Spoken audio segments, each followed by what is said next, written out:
Good morning, ladies and gentlemen, boys and girls. Thank you guys so much for tuning in to another episode of All Scoring No Defense, the best sports channel. And on this episode, I'm going to talk about how the Houston Astros were able to defeat the Boston Red Sox. Let's get into it. Okay, if you watched like I did last night, you saw the Houston Astros take down the Boston Red Sox and tie the series 2 games apiece. Now, the Houston Astros won this game with a score of 9-2.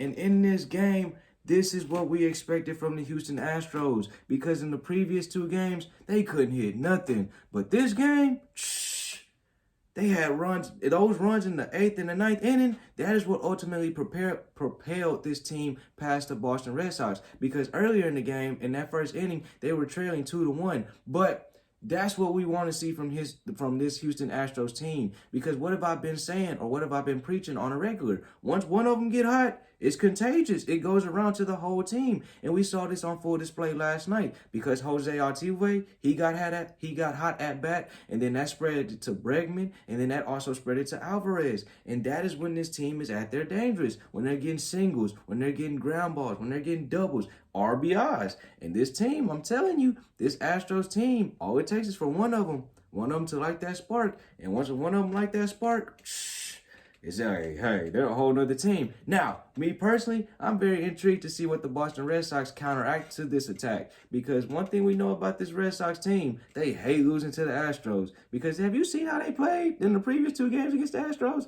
They had grand slams in both of those games, the previous 2 games. But that wasn't the case this game. So I'm very intrigued for the next game. And that's all for this episode. Be sure to subscribe, and I'm out.